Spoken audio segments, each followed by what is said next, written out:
Recording is about to start, and Daria, you are not the only one, I can tell you. You are not the only one. But hey, we have to make the most of it. Share screen, start, let's see. And can you see the screen?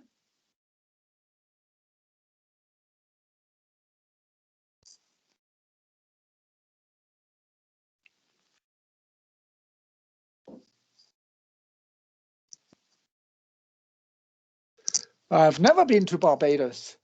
So, you know, it's thank you very much. And thank you very much to Bernardo for sharing the Moodle link, as always.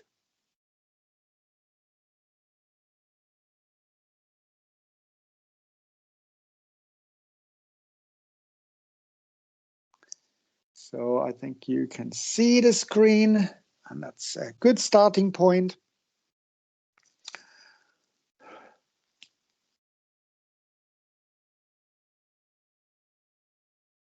Yeah.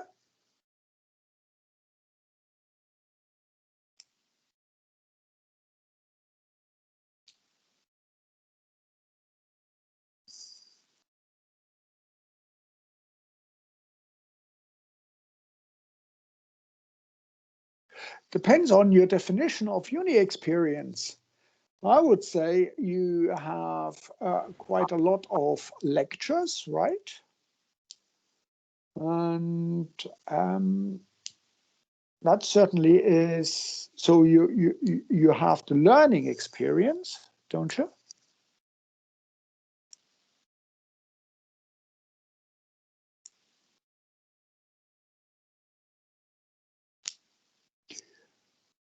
Well, some people might argue the campus accommodation is, you know, not necessarily totally luxurious, but then again, you know, what do I know?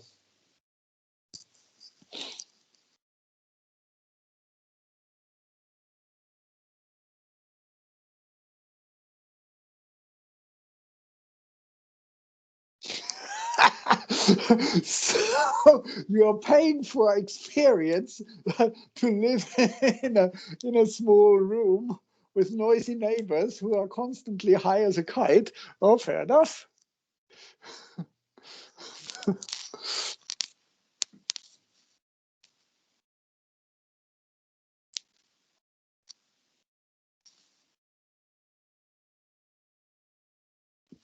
No, we haven't started yet, but I suppose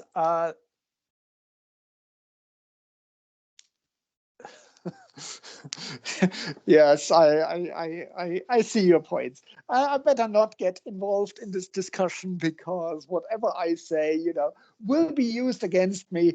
So without my solicitor, I better not say anything. I think I used to be a college master, and the complaints that I received from students made me evaluate things in a slightly different light.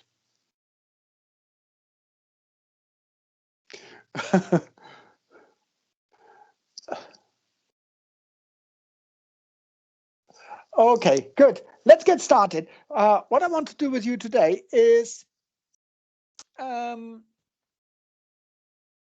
I want to have a little bit of fun with this normal distribution with you because we can do some really cool stuff with it.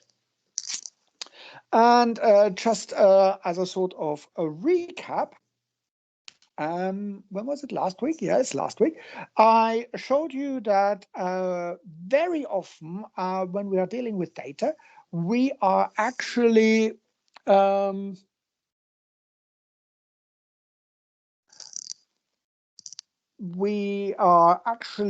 dealing with this normal distribution. And When do we use normal distribution, or when can we use normal distribution? We can use the normal distribution if we have continuous data. And I think one thing that I didn't mention last week is we are also assuming that the population that we are dealing with, is indeed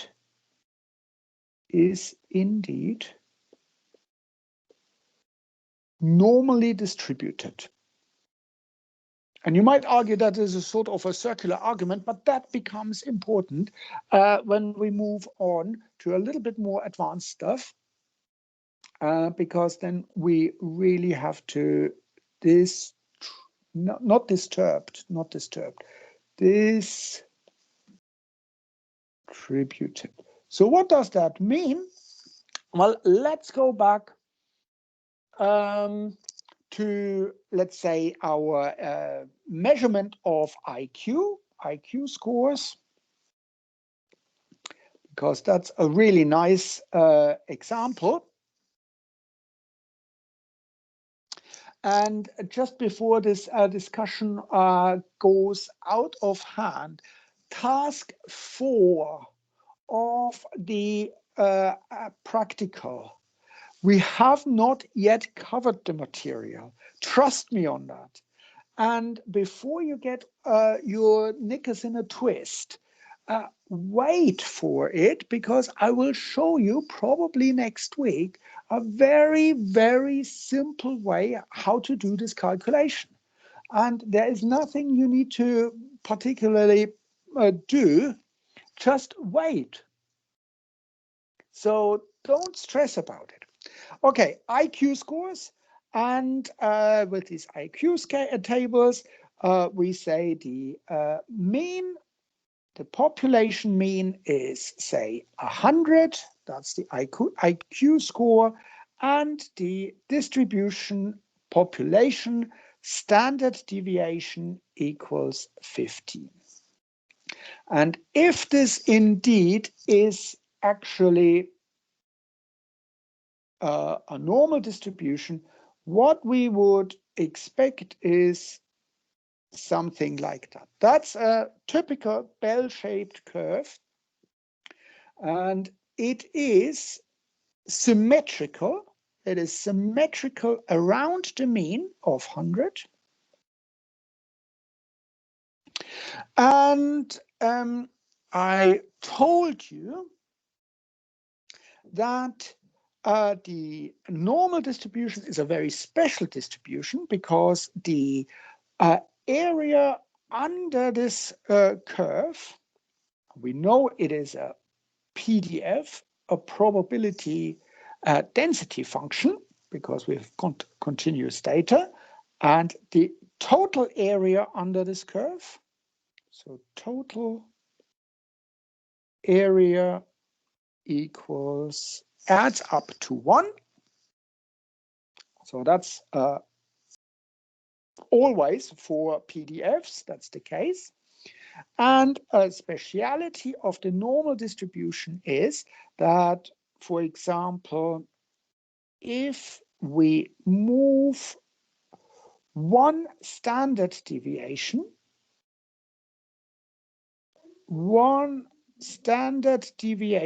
away from the mean, in this area here that I'm going to shade,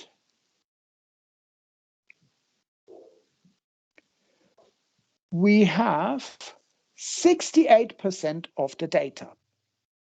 68% of the data are included in this area. So, of course, what we also discussed was we can calculate what is known as a z-score, or the Americans call it a z-score. And the z-score helps us to basically convert any normal distribution into a standardized normal distribution. Standardized or normalized normal distribution. Normal distribution. And I gave you the equation. Distribution. I can't write today. Distribution. And I gave you the equation for the z-score. So the z-score equals the IQ score minus the mean divided by the population standard deviation. It is a normal distribution, but what we've got here is the, say the mean is 100, and here that's the IQ score that we plot here on the x-axis. What we do by this standardization is we convert this into yet another standard or normal distribution, but instead of the IQ scores, we have the z-scores here. And here, the z-score here, the central point is 0. And then we have the, there's probably a little bit more here, something like that. If we have 1 here and -1 here, that means it is 1 standard deviation again, and we've got our 68% in here. And I told you that it is very difficult to work with this IQ score here, because we would have to sort of integrate the numbers of this top curve here, and that's very difficult. But if we can convert that into this normal, standardized normal distribution, if you like, then somebody else has already done all the calculations from it. So what are the z-scores? Actually, what can they be? They can be anything from basically -infinity to +infinity. So they can go basically all the way, although it's very, very unlikely to be, say, larger than +4 and -4.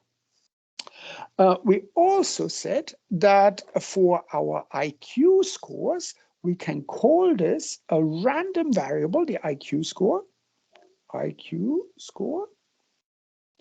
This is a random variable, and that is normally distributed around the mean and the standard deviation. And that is sort of the way this would be usually written. Okay, so that is how we can convert that into this z-scores. And now I want to show you actually what we can do. So let's say our IQ score, that's the IQ score, again, is normally distributed with a mean of 100 and a standard deviation of 15. And I want to know the percentage of people, how many people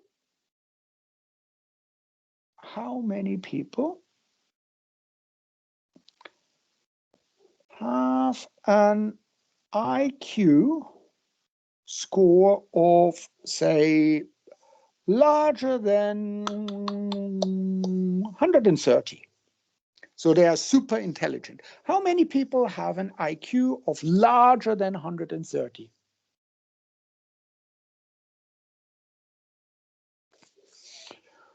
What do you think? How many people have an IQ of larger than 130? when we have something like that? Will it be lots of people?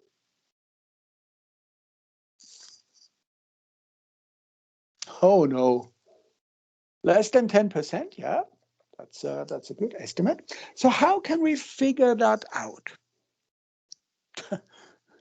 No, I'm not that smart. I'm rather on the other end. How can we figure that out? Right, now the average is 100, that's right.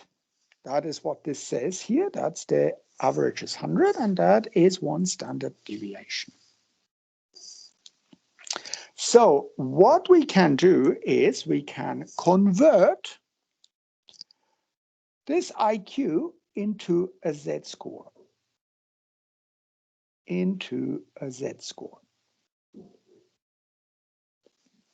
Can you calculate the z-score for 130, please?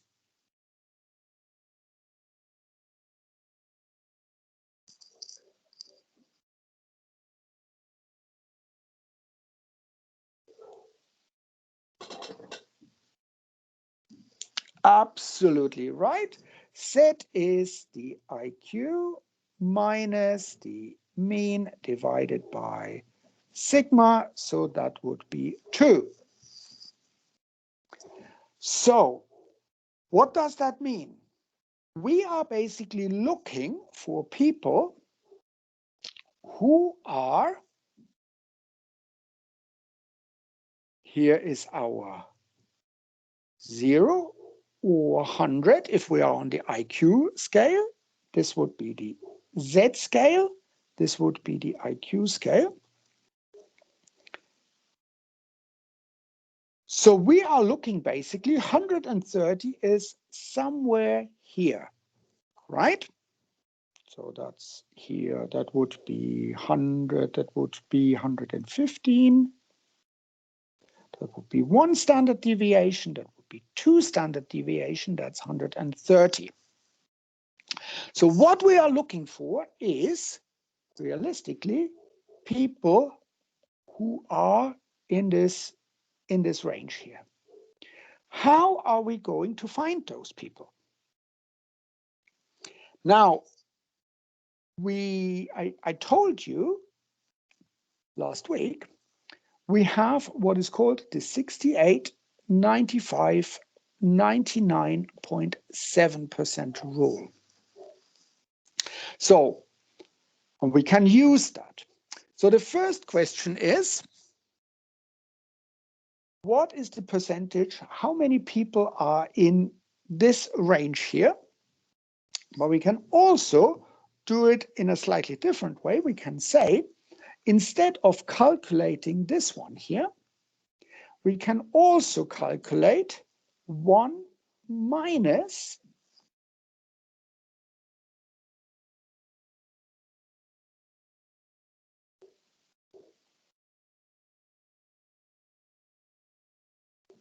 the red one, the red one, the green one. I'm not colorblind.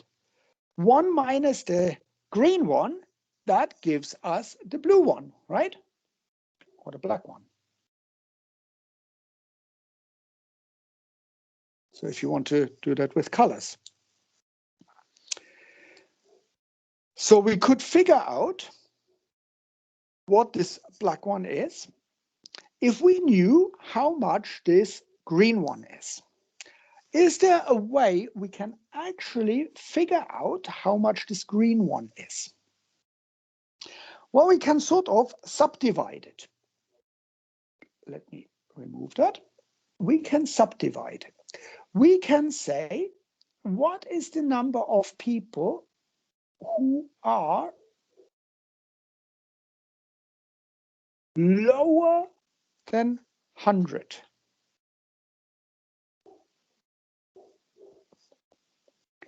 How many people in percent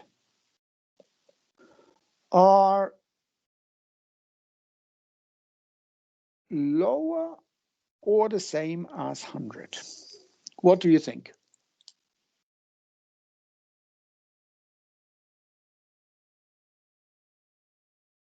50%, absolutely right. It's 50% because I told you this thing is symmetric. Yeah. So 50% are lower than 100, 50% are higher than 100. Great. So we know the first part here. That's a good starting point. Right. I also told you we have this 68, 95, and 97.7 rule. Let me do that with a slightly different color. That's a nice color. So that actually means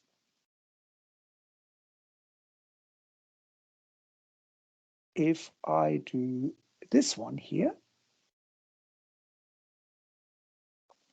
and let's say here is -2, this one here means we have 95% in here. So 95%, that's this 95% rule.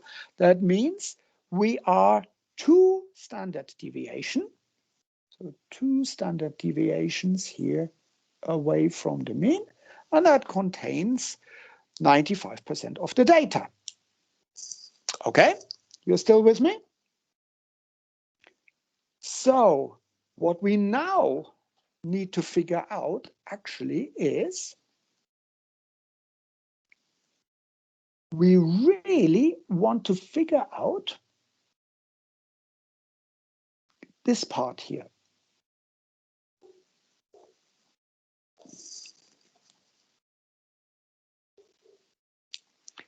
And once one standard deviation away from the mean, that is 115. We want 2 standard deviations because that's our 130. Absolutely right. So can we figure out what this part here is? Oops, I lost it. I lost it a long time ago. Can we figure out what this red part is? How large is this red part?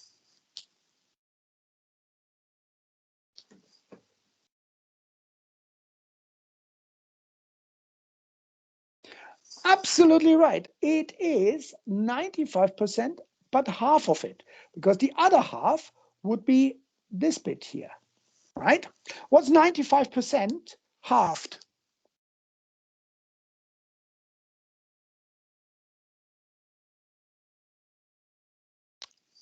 That's right. So this red part is 47.5%. Right? So that's our 47.5%. And we said this bit here, the green bit, that was 50%. Okay, so 50%, and the red bit, that's 47.5%. So red and green together,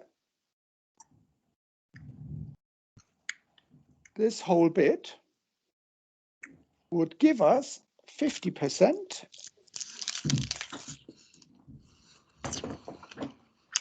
Oof.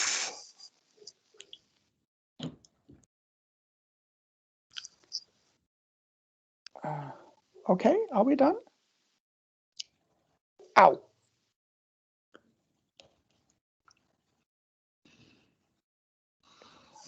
Do I have the feeling that somebody is not muted? Oh, are you all right? Did you fall off the chair?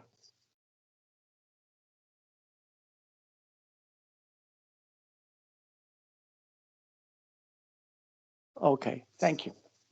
So we've got 50% plus 47.5.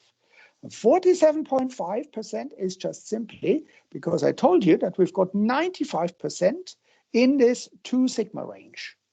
2 sigma to the right and 2 sigma to the left contains 95%, and half of it would be 47.5. So we've got 97.5%.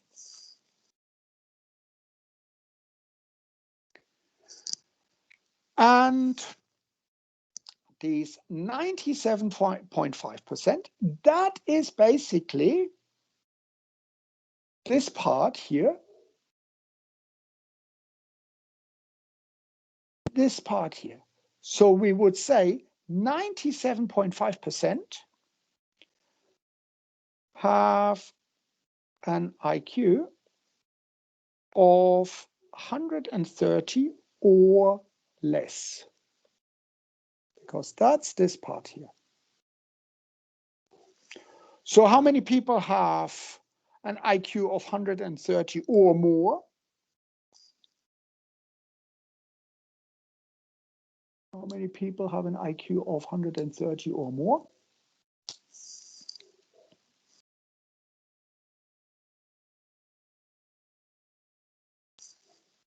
%2.5%, absolutely right. So only 2.5% have an IQ of larger than 130. Does that make sense? So what we can do is we can sort of break down these questions if they come up. And yes, you do have exams in this module. We can break it down into little subsections. Now, here we just looked at one side, and this is because we only looked at one side of this distribution. This is called, it's a one-tailed, because it has a tail like this one here that we looked at. Here's another question for you. What is the percentage? What is the percentage of people who are, let's call them interesting, i.e. people who are either lower than 70 or higher than 130. How many? And I might be interested in, let's say, finding people who show both sides of the spectrum, because I want to do a research study on what makes people actually intelligent.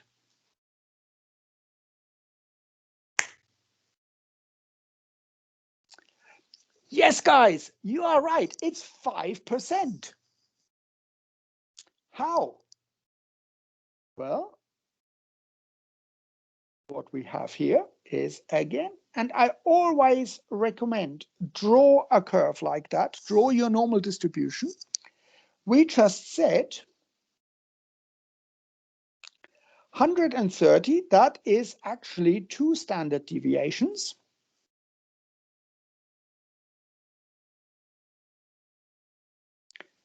If we work on the IQ scale, 130 is 2 standard deviations. 70 is again 2 standard deviations. 2 standard deviations and 2 standard deviations. And together,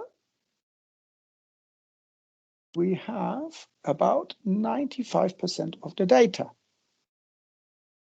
And these 95%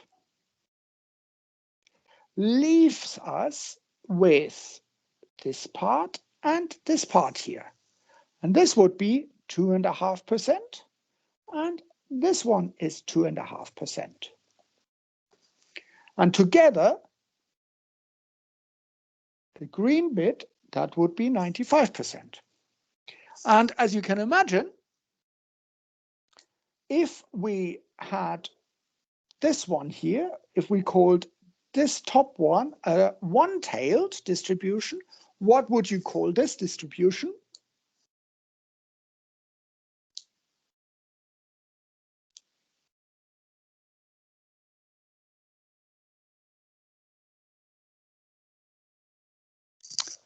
Nice deduction. So that would be a two-tailed distribution,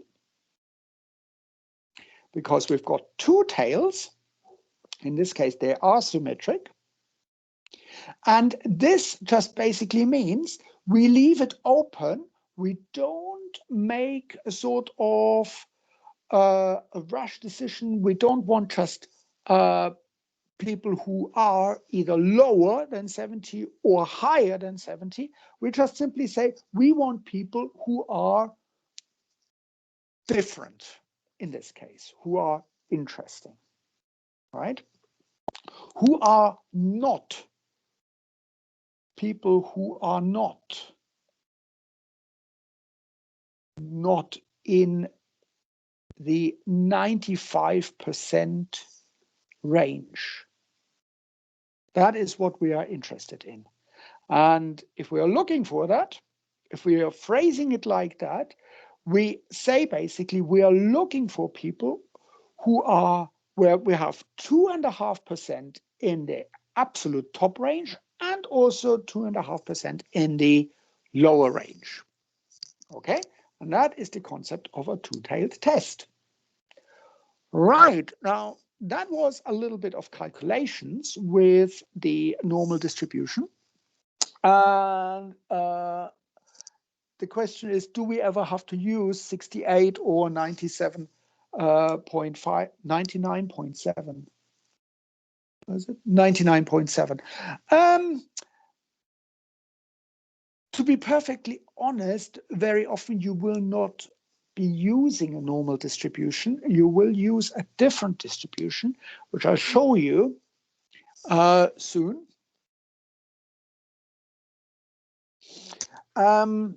But this helps me to lead on to this other distribution that I'm going to discuss probably next week.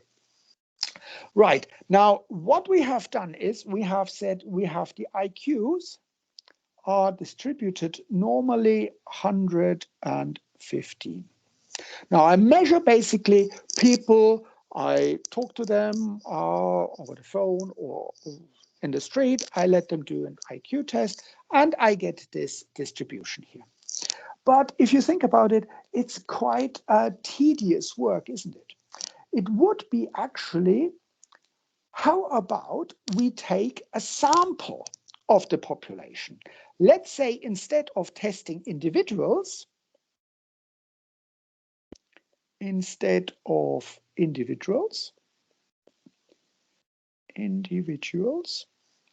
why don't we just simply test 100 people?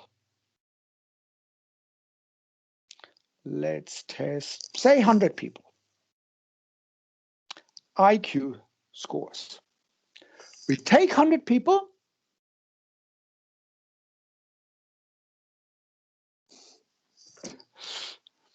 We take 100 people, we take their IQ scores, and then we calculate the average or the mean. Mean of IQ from this sample. So instead of testing individuals, we use samples.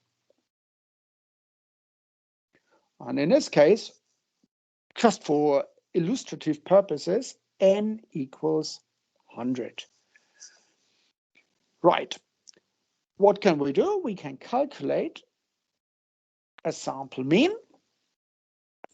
That is the sample mean, that is the average of the IQ scores for these 100 people. And I don't do this just once, I do that several times. So I do another sample. So sample 1, sample 2, sample 3,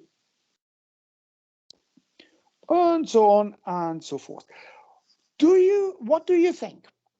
Will this sample, will this average of the IQ, what do you think will this be? Do you have a sort of an intuition? Do you have a guess? Where will this average, the mean of the sample roughly be?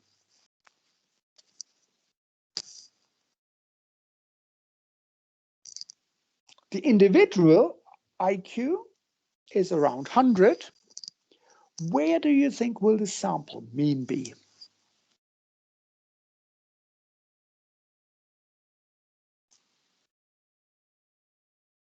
What do you reckon?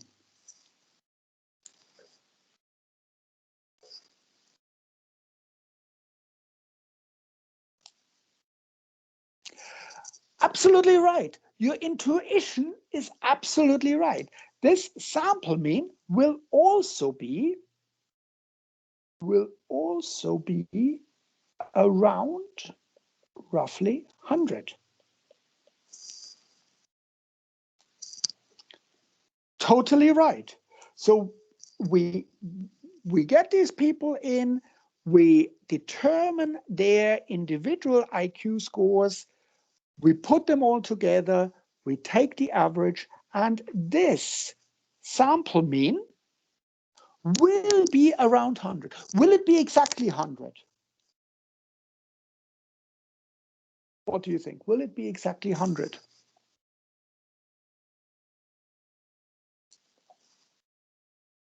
No. Not exactly. But if I do that so I might find a group of people, 100 people, where the sample mean will be, let's say, 95. Or I might find a group of people where the sample mean will be 105 or something like that. Again, it will not be always exactly the same because we have sampling error. And remember, whenever we take samples, we have sampling error. But if we take this, this approach, if we take these samples, what we will find is that our random variable, this is now the sample mean. It's no longer the individual IQ score, that's the sample mean.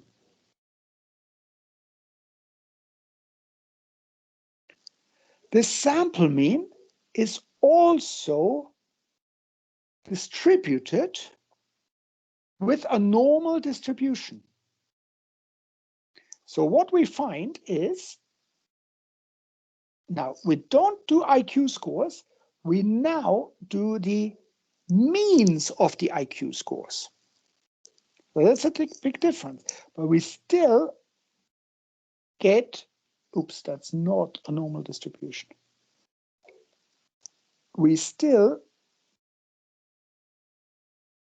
get a distribution like that, which is a normal distribution. And as you rightly said, your intuition was absolutely right. This sample mean is also distributed around the individual population mean, around this mu, which was, in our case, 100. Wow. If we have loads and loads of these 100 people samples, if we do that, then we get this curve and a normal distribution around this 100. What would be our standard deviation for this? That's a totally new distribution, totally new normal distribution, I say,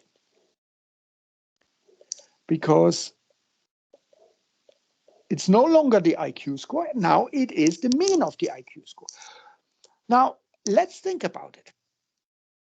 Our spread of these sample means, this will probably be much smaller than the original IQ scores because we put people together.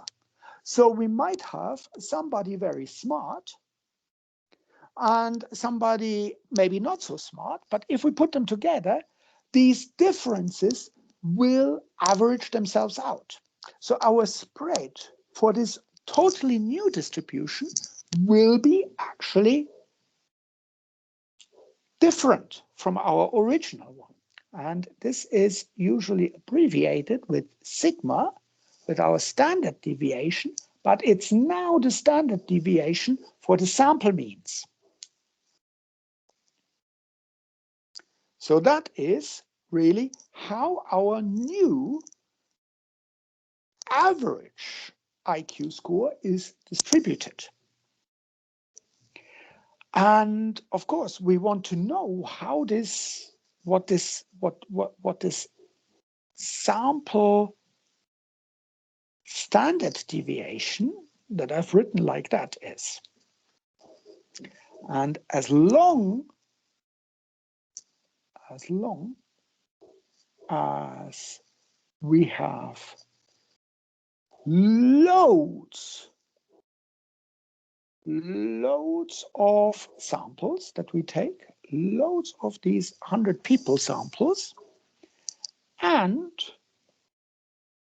as long as the sample size,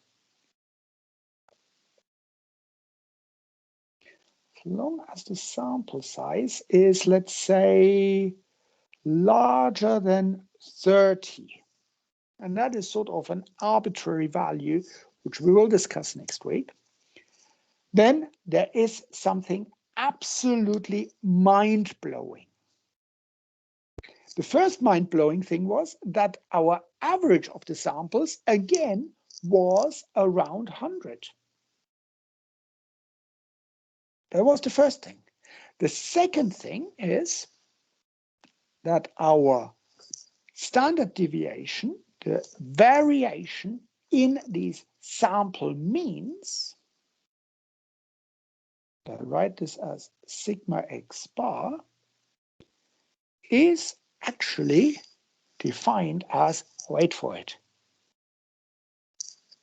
our original standard deviation of the population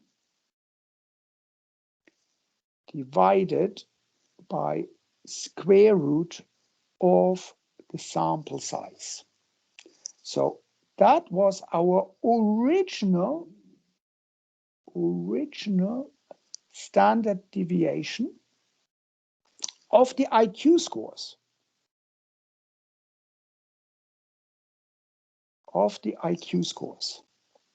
That we had up here for this one.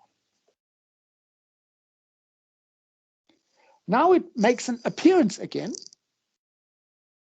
And this n here is the sample size.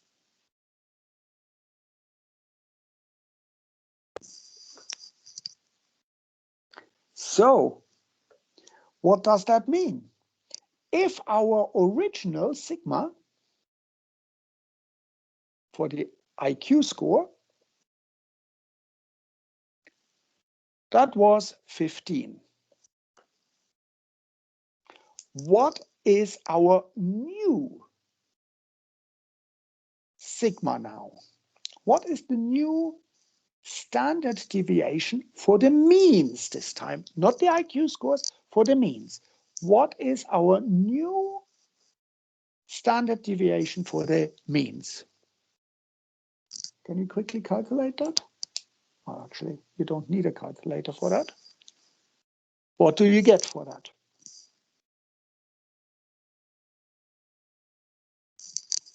Absolutely right. So we get 15 over square root 100.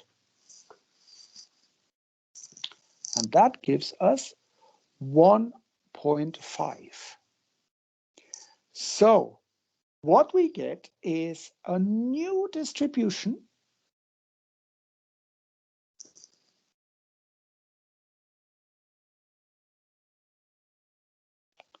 something like that. We are centered still around 100. But now we are plotting not the IQ scores, we are plotting the average or the mean of the IQ scores. IQ scores of 100 people.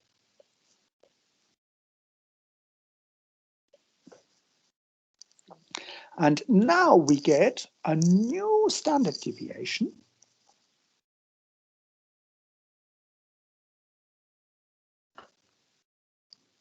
So here we might have our new standard deviation. So this would be 2 times sigma x bar. Again, 2 times sigma x bar. And again, if we look at this 2 standard deviation range, that's the 95% range. So that's 95% range again.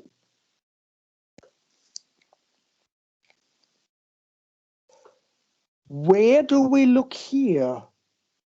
What are our boundaries for this 95% range? What do you think?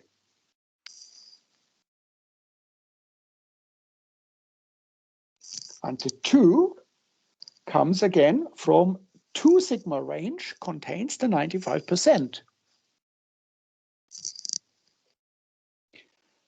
So what is 2 times our sigma x bar? Bingo! The lower one is 97 and the higher one is 103 IQ. So if we take this sample,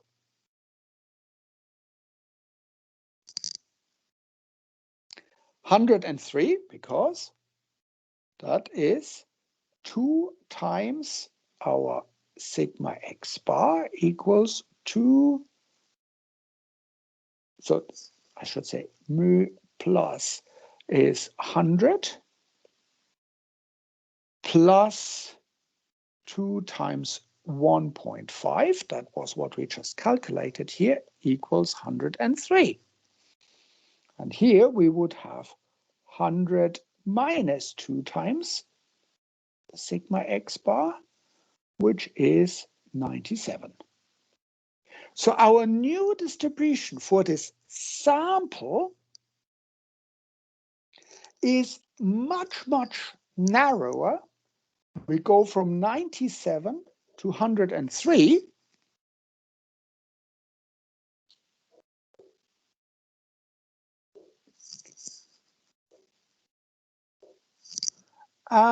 Whereas up here, where we measured the individuals, we went from 70 to 130. Do you see that? And the reason why we are much narrower is just simply now any differences in the IQ scores will average themselves out. So we have a new distribution. Our means, our sample means, again, are a new distribution, which is a normal distribution. It's still around the mean, 100, but it has this new sample, new standard deviation, which we can also write as sigma over square root n. And the sigma was the original standard deviation, and the n again was the sample size.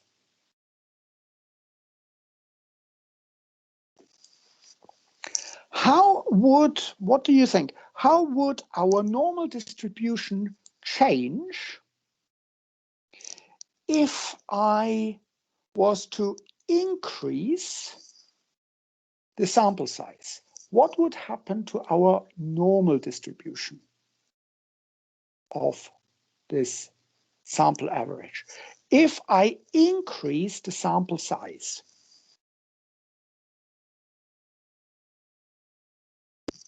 What would happen?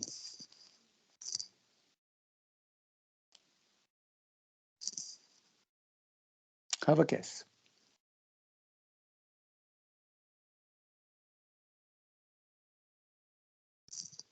If I increase the sample size, what would happen? What would happen to mu? If instead of 100 people, I just take 10,000 people for my samples, what would happen?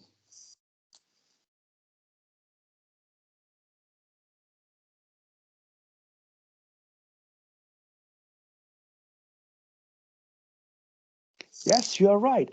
We are getting, if I take 10,000 people, what I will get is still a normal distribution. It will be 100 again, but with 10,000 people, this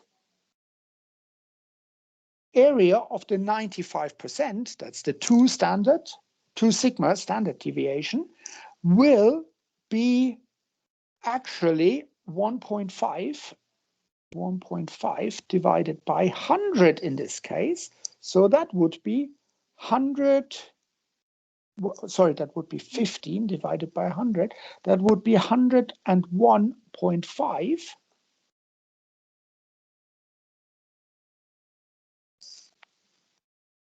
No, 100 and, sorry, can't do maths. 50, 100. Let's try this again. If I take 10,000 n, then my new one would be 15 divided by square root of 10,000 equals 15 over 100 equals 0.15. So my new range would be 100.15.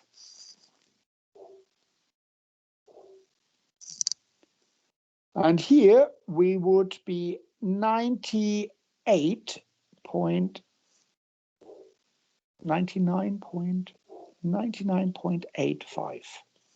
So our range will be, again, much, much smaller. It will still be a 95% range, but we inch more and more closer to this true population mean. That means basically, the larger our sample size, the more accurate our prediction will be from the individual samples. And I think that's a very good idea to rewatch that, because I will upload it onto Moodle once we've finished with that. So that was basically an introduction to the normal distribution. Now, unfortunately, life is cruel. Life sucks. Life is a bitch. And then you marry one. That's what my PhD student used to say. Why is life a bitch? Because what we have dealt with so far is we had an estimated population mean, and we knew our population standard deviation. That's the population standard deviation. That was 15. Population standard deviation. This one here, we can easily sort of estimate from our averages, sample averages. But usually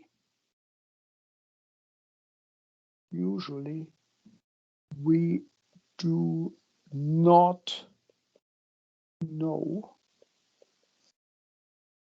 the population standard deviation.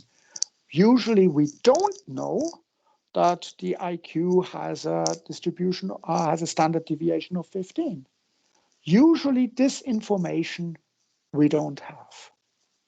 If I said to you, for example, I measured the weight of 20 dogs, and the average weight was 12.5 kilograms, then I would say probably the population mean of all dogs would be 12.5 kilograms. But I simply do not know what the population standard deviation would be. That's a problem, isn't it? Because without the standard deviation, we cannot draw our lovely normal distributions. We just simply can't do that. And all the stuff that I just showed you is basically just bin it, throw it in the rubbish. Or is it? Actually, next week, I show you what we can do if we don't know our population standard deviation. If we can estimate it, and I show you the trick, how to do it, how to find out what we can do instead of if we don't have the population standard deviation. We still can draw some curves like that, but they ain't be the normal distributions. Watch that space. Don't try task 4. We haven't done this stuff yet, but we will do by next week. See you all next session for the BI301 people. It will be tomorrow. Thank you very much and enjoy your afternoon. Bye-bye.